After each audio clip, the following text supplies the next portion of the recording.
ท่านนะบุญทงพาพรเนาะเป็นนามของประธานบริษัทพัสโกลาวได้เป็นคณะของบริษัทโดยตรงเนาะแล้วก็ฮักแพงมันยังบรรดาผู้นำเนาะแล้วก็บรรดาผู้ประกอบการเนาะหรือว่าสมาชิกเขาต่างๆที่เขาร่วมงานมานี่เนาะที่ให้เกียรติเขาร่วมงาน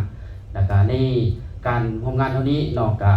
ให้ทุกท่านเนาะเก็บเอาข้อมูลต่างๆของบริษัทของเนื้อเล่าเนื้อในนโยบายต่างๆนี้ที่ทางบริษัทเขาจะสื่อสารให้เห็นเนาะในการ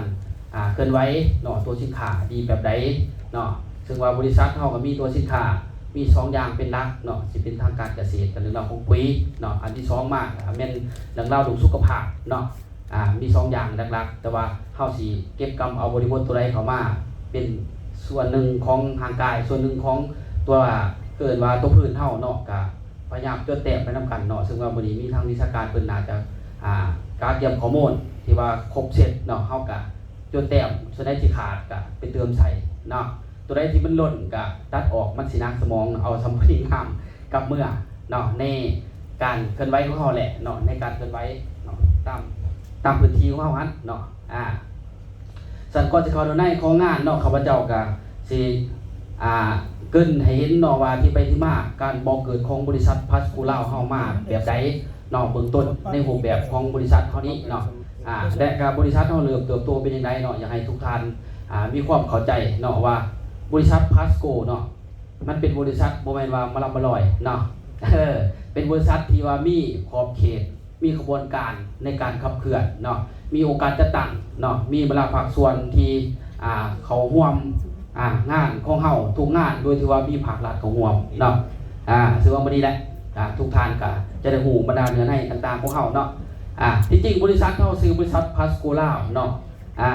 ค้าออกค้าเขาทุกกับเพียงผู้เดียวเนาะสำนักงานตั้งอยู่วัดแก้วสัมพันธ์นครปักเสนี้เนาะซึ่งว่าหลายท่านอาจจะเห็นอาจจะหูแล้วก็มีเนาะแต่ว่ากะผู้ที่บ่ทันมากก็เราสู่กันฟังตื่มเนาะมื้อนี้ข้าพเจ้าสิเกริ่นเรื่องไปใส่เวลาบ่ล้นเนาะประมาณ10กว่านาทีที่20นี่ล่ะเนาะสันว่าบ่เกิดเนาะก็คือเบื้องต้นเนาะบริษัทพัสโกเบอร์ไวเป็นบ่เกิดของพัสโกลาวเนาะเป็นเบื้องต้นที่ว่าเฮาได้ดำเนินธุรกิจร่วมกันเนาะซึ่งว่าปัจจุบันเคลื่อนไหวแล้ว4ประเทศเนาะมีไทยมีลาวมีกัมพูชาเมียนมาเนาะ4ประเทศซึ่งเขามีด้านเอกสารที่ว่าครบเสร็จเนาะทุกประเทศจะมีเอกสารนิติกรรมต่างๆที่ห้องหับแต่ละกฎหมายของแต่ละประเทศเนาะซึ่งในนี้มีทั้งท่านบอสอิสราเอลเนาะทำลงวัดบงสาซึ่งเป็นผู้ก่อตั้งบริษัทเนาะซื้อบริษัทพัสโกเวอร์ไวจากนั้นก็มีทั้งท่านธนพรวงกำไรเป็นครอบครัวของเพิ่นเนาะเป็นการดูแลบริหารร่วมกันเนาะเป็น2ทางเนาะสำหรับบริษัทคอยเติบโตไปเนาะคอยเติบโตไปเรื่อยแล้วก็เพิ่นเนาะก็มีการเคลื่อนไหวเนาะใน5บริษัทเนาะมี5บริษัทเนาะแต่ละบริษัทเนาะที่ก่อเกิดเป็นมาก็ล้วนแล้วแต่ทางบอสอิสราเอลเป็นผู้ก่อตั้งเนาะเป็นผู้ก่อตั้งเนาะในการบริหารเนาะจะเป็นบริษัทเกี่ยวกับไลฟ์สไตล์เนาะจังซี่ต่อมากับบริษัทพัสโกโบไวต่อมากับบริษัทโกเดมอนต่อมาบริษัทนางฟ้าอินเตอร์ต่อมาบริษัทเก่าเกษตร EC เนาะ5บริษัทที่เพิ่นตั้งมาแล้วเนาะซึ่งว่าโมเมนต์แต่บริษัทเดียวเนาะที่เพิ่นได้เฮ็ดหลักธุรกิจไฟนี้สันว่าความมั่นคงมันชัดเจนอยู่แล้วเนาะต่อมาก็มีทางธนพรเนาะซึ่งเป็นครอบครัวเพิ่นเป็นดูแลเช่นเดียวกันเนาะดูแลเรื่องธุรกิจเช่นเดียวกันเนาะแต่ว่าเพิ่นจะเก่งคนละอย่างผู้นึงเก่งเรื่องการเกษตรเนาะสุขภาพพืชผู้นึงเก่งเรื่องสุขภาพคนเนาะแยกกันไปเพราะว่าเพิ่นบุตรีเพิ่นก็จบก็คือเกี่ยวกับแพทย์แผนไทยว่าซะตัวนี้เนาะเพิ่นจบไฟตัวนี้จังหวัดได้มาผ่านกระบวนการตัวนี้เนาะแล้วก็ผลิตยาออกมากินเองจนรู้สึกได้ว่ามันดีและตอบโจทย์เนาะจังหวัดได้มาเอาออกมาจำหน่ายทูท้องถิ่นเฮาให้ช่วยเสริมสร้างเนาะตัวนี้เรื่องสุขภาพเป็นหลักเนาะและก็คอยเติบโตไปเรื่อยๆเนาะออกข่าวออกหนังสือพิมพ์หน้านึงบ่สิเนาะแต่หนังสือพิมพ์เนาะก็คอยขยายตัวออกไปเนาะจนเขาสู่ AEC ว่าซะเนาะนี่เพิ่นก็มีกระบวนการขับเคลื่อนและทุกตัวของเพิ่นเนาะมันจะมีการรองรับเนาะการรองรับจากเบื้องภาครัฐบ่เนาะด้านนิติกรรมบ่สิเนาะก็คือ ปีใหญ่ออยต่างๆเนาะแล้วก็รับรางวัลคือนี่รางวัลปี2019 Top Brand Award เนาะตัวสินค้าทุกตัวที่เอามาจากประเทศไทยเนาะแม่นผ่านกระบวนการที่ถือสิ่งรางวัลมาแล้วเนาะแล้วก็ผ่านกระบวนการของภาครัฐเพิ่นสิได้มาแล้วเนาะคือว่าเสร็จทุกตัวว่าซะเนาะในนี่สินค้าเพิ่นทุกตัวแม่นผ่านกระบวนการที่ถูกต้องถูกใจถูกกฎหมายเนาะทุกกระบวนการตัวนี้เป็นขบวนแล้วก็มีครอบครัวเพิ่นเนาะที่พาสโกไทยเนาะก็คือเป็นครอบครัวใหญ่เนาะถ้าเทียบชาวเฮาก็ใหญ่คือกันเฮาก็ใหญ่เพิ่นก็ใหญ่คือกันเนาะบรรดาสมาชิกต่างๆเนาะให้เบิ่งข่าวๆไปแล้วก็มีสำนักงานเพิ่นเนาะสำนักงานเพิ่นตั้งอยู่อินเพียลลาดพร้าวเนาะอินเพียลลาดพร้าวนี่เป็นสำนักงานใหญ่ของพาสโกเวอร์ไวด์เนาะต่อมาก็ขยายออกมาเกี่ยวกับสาขาแต่ละสาขาเนาะสาขาที่จันทบุรีเนาะต่อมาก็เป็นคัมพูเดียเนาะต่อมาจึงเมียนมาเนาะแต่ละประเทศจะมีนิติกรรมกระบวนการของเบื้องกฎหมายของหับเบิดทุกตัวเนาะ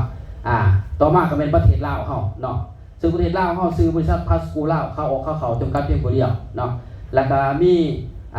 กระบวนการดูแลหลักกฎหมายที่ชัดเจนเนาะที่ชัดเจนซึ่งดูแลด้วยทั้งทานธงชัยเนาะธงชัยปีชากับแมนหรือว่าอาจารย์บุญทงพาพรเนาะกับแมนคือกันบางคนอื่นแบบนึงบางคนอื่นแบบนึงแต่ว่าแม่เบอร์2เนาะแม่เบอร์2เนาะซึ่ง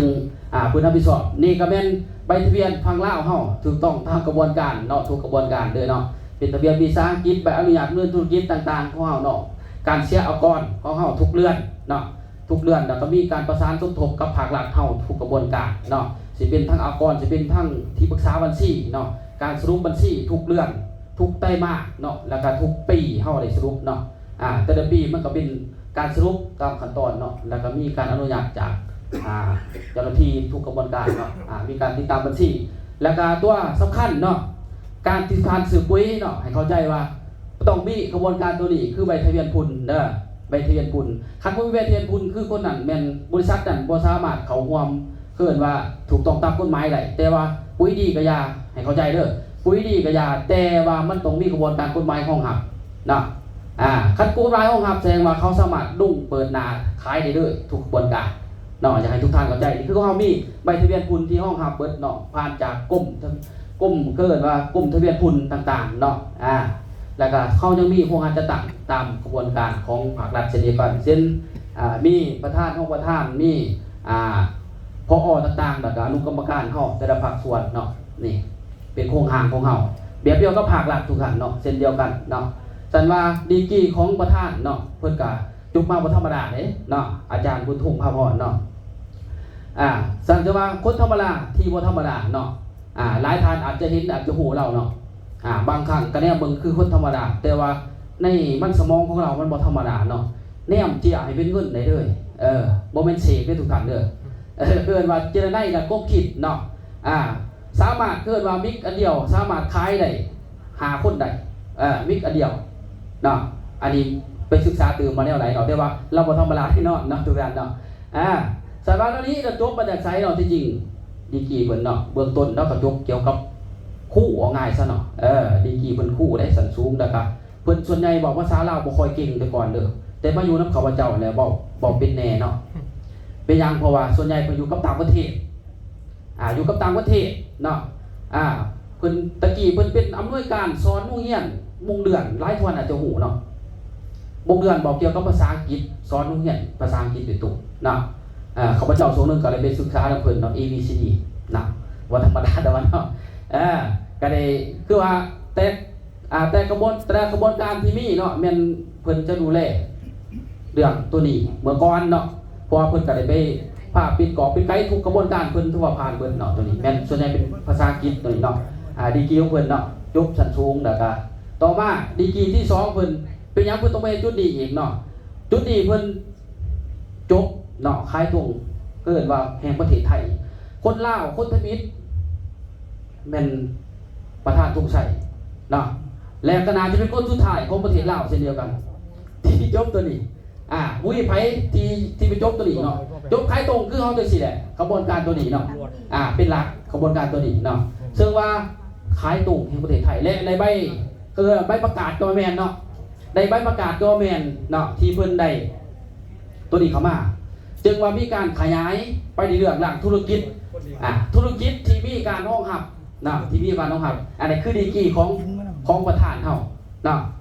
คือว่าเป็นคนทวิตของประเทศลาวและน่าจะเป็นคนสุดท้ายของประเทศลาวเพราะว่าบ่มีใครไปเรียนแล้วเนาะเพราะว่าการไปเรียนตัวนี้คือมันจะบอกในเรื่องภาษาอังกฤษเป็นส่วนใหญ่เนาะอยู่ประเทศไทย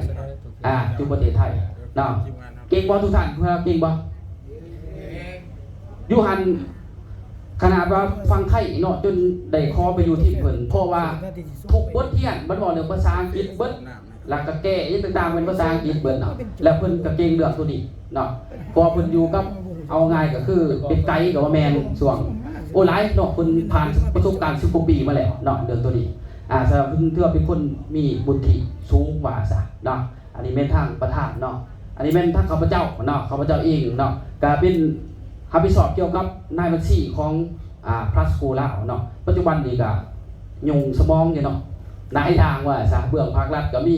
เบื้องพื้นที่ก็มีหลายอย่างเนาะแต่เฮาก็เฮ็ดให้มันสอดคล้องเนาะข้าพเจ้าก็บ่จักเลยปึกเขาร่วมกับเวียกงานของที่ปรึกษาบัญชีแล้วก็แผนกการต่างๆเนาะแล้วก็มีการสรุปคือเบิ่งแล้วข้าพเจ้าสรุปผ่านไปเนาะแต่ว่ามันก็ยังมีการติดต่อบรรดาโปรแกรมต่างๆมันบ่แม่นว่าเอาจ่ายให้กันซื่อๆก็จบทุกท่านครับมันมีหลายกระบวนการเนาะในการจ่ายในการเสียในการปกปักต่างๆเนาะอันนี้เป็นอันสำคัญเนาะอันนี้เป็นข้าพเจ้าเป็นผู้รับผิดชอบเนาะซึ่งว่าข้าพเจ้าก็จบเกี่ยวกับสายตัวนี้มาเนี่ยจบปริญญาตรีเนาะจบปริญญาตรีของโรงเรียนลาวนานาศาสตร์เนาะลาวนานาศาสตร์ที่ข้าพเจ้าจบตัวนี้แต่จริงๆประสบการณ์ข้าพเจ้าเฮ็ดเวียกเกี่ยวกับบัญชีไว้10กว่าปีเนาะแต่ว่าอยู่จุดแห่งหนึ่งว่าซะเนาะที่ผ่านเกี่ยวกับบัญชีและจังไม่ได้อยู่จุดนี้เนาะมาอยู่จุดนี้อันนี้เป็นประวัติข้าพเจ้าเนาะต่อมากระทั่งผอ.เพิ่นเนาะอาจารย์ทัตติสุขเนาะอาจารย์ทัตติสุขพิมพ์มาสอนเป็นผอ.เกี่ยวกับของบริษัทและกับไฟการตลาดสีน้ำว่าซะเนาะดีกรีเพิ่นก็จบปริญญาตรีมากันเนาะเป็นอยู่เขตผู้เฮียนเนาะผู้เฮียนมจ.ว่าซะเนาะนี่เป็นกระบวนการดีกรีเนาะต่อมาก็เป็นสำนักงานของเฮาเนาะอยู่นครปักเสเนาะอยู่นครปักเสนี้เนาะหลักการทุกกระบวนการของบริษัทเฮาเนาะแม่น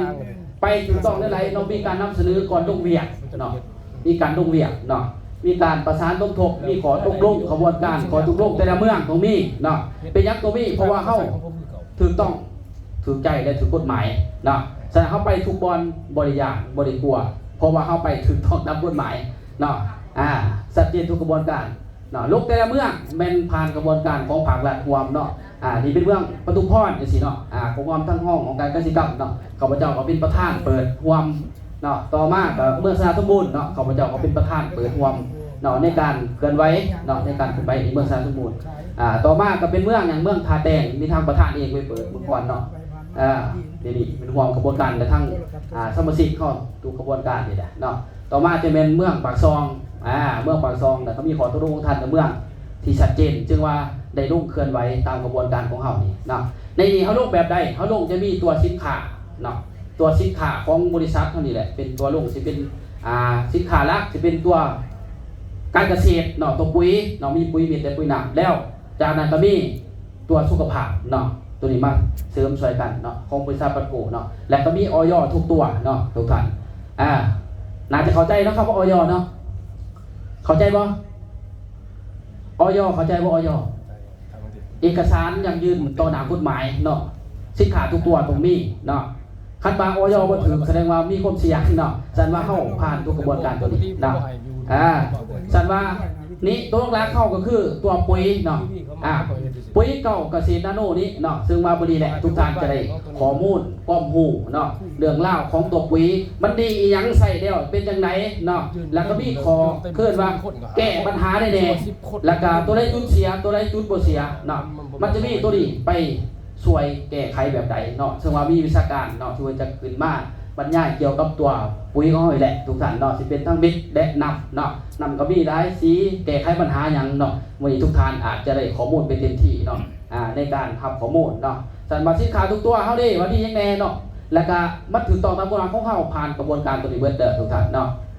ผ่านบทวิจัยใบยังยืนบทวิจัยเนาะบ่ต้องซีเรียสเนาะ ในการใส่ปุ๋ยเฮาเนาะแต่บางวันนี้จะหับเอาข้อมูลเต็มที่เนาะข้อมูลเต็มที่เลยในกระบวนการเกิดว่าให้พืชกินแบบไรที่ว่าบ่ต้องซีเรียสเนาะถือใจว่าซะทุกทานซื้อปุ๋ยไปเนาะบ่แม่นว่าเฮาสิกินแม่นบ่หรือไผกินพืชกินเนาะว่าฉะนั้นเราต้องถือใจเฮาหรือว่าสิถือใจพืชเนาะเดี๋ยวมื้อนี้เนาะเพิ่นสิส่วนเฮาคิดว่าควรสิถือใจไผเนาะถือใจไม่ใหญ่ข้างเฮือนบ่หรือว่าถือใจไม่ใหญ่กับเฮือนเนาะเดี๋ยวมื้อนี้เพิ่นสิให้ข้อมูลไปเนาะสันว่าบริษัทเท่านี้นอกจากตัวสินค้าต่างๆแล้วเนาะเขายังมีบรรดาโครงการจับมือระหว่างนักธุรกิจหรือผู้ประกอบการเนาะในการนำพาเที่ยวเนาะพาสกูล่าพาเที่ยวเนาะหลายท่านอยู่นี่อาจจะเคยเที่ยวแล้วน่าจะฮู้แต่หลายท่านอาจจะบ่เคยได้ไปเนาะการเดินแปลกๆใกล้จังหน่อยว่าเที่ยวแนวใดเป็นจังไดนี้เนาะเดี๋ยววันนี้แหละมันจะเห็นว่าโครงการซุ่มดังกล่าวเฮาสิมีรูปแบบใดเข้ามาเนาะนี่คือผู้ใดได้เอิ้นว่าได้มีเอิ้นว่าผ่านการโปรต่างๆเนาะนี่มีขึ้นไปรับไปผ่านโปรต่างๆเฮาเนาะนี่คือผ่านการไปเที่ยวไปแล้วไปเที่ยวสิได้ทุกท่านเนาะไปเที่ยวสินะเฮาจะเห็นได้สิเนาะไปเที่ยวสิพาสโกลาวพาเที่ยวเนาะเฮาซ้ำเดียวกับบริษัทนำทั่วแต่ว่าเนาะบ่ธรรมดาแต่ว่าเนาะอันนี้แม่นดีกรีของพาสโกลาวเฮาบ่ธรรมดาเนาะคันนี้อยากไปบ่ทุกท่านอยากไปอยู่บ่ดีบ่ถามพี่นั่นนี่เด้อดีแหละเนาะแต่ว่ามื้อนี้แหละเฮาก็สิได้ฟังข้อมูลต่างๆเนาะในการไปเที่ยวในการใส่ปุ๋ยต่างๆนี้เนาะซึ่งว่านี่มันก็มีกิจกรรมลุ่งเครือบ่อเครือแพร่ต่างๆนี่ก็จะได้ทุกท่านก็จะเห็นด้วยกันเนาะสันว่าอยากให้ทุกท่านทำความเข้าใจในเรื่องบริบทในการร่วมงานเนาะแล้วเอาข้อมูลต่างๆในบทที่ทางประธานเนาะหรือว่าทางคณะของเฮาอาจจะสื่อสารให้เห็นแต่ให้หูมื้อนี้เนาะเพราะว่าในข้อมูลต่างๆนี้เป็นข้อมูลที่สำคัญเนาะปุ๋ยดีสังเนาะแล้วก็ตัวสุขภาพมันมีอย่างดีในแก่ร่างกายเฮามื้อนี้เนาะทานจะได้รับข้อมูลเต็มที่เนาะในบรรดาข้อมูลต่างๆเนาะอยากฟังอยู่ว่าทุกท่านพร้อมอยากฟังกับเพิ่นอยู่บ่คือคอยเนาะอยากฟังอยู่บ่ถือปึ้มมาอยู่บ่ใส่ปากอยู่ไทยปึ้มจดแต้มนำเนาะเอาโทรศัพท์ถ่ายนำเดี๋ยวมันสิขึ้นมาบรรยายให้ฟังเนาะบรรดาข้อมูลที่ว่าทานอาจจะบ่เคยพบแล้วบ่เคยพอมาเคยแต่บ่เคยเห็นมาก่อนเนาะแล้วมื้อนี้ท่านจะได้รับฟังไปนำกันเนาะก็ถือว่าข้าพเจ้าก็เกิดในสิ่งที่บริษัทเฮาว่ามีความมั่นคงแบบใดจังใดเนาะทุกท่านที่ว่านี่เชื่อมั่นได้เลยว่าบริษัทเฮาเป็นบริษัทที่มีความมั่นคงและเชื่อมั่นต่อหลักกฎหมายที่ชัดเจนแน่นอนเนาะฉันว่าในเวลานี้เนาะก็คือว่าอยากให้ทุกท่านเนาะ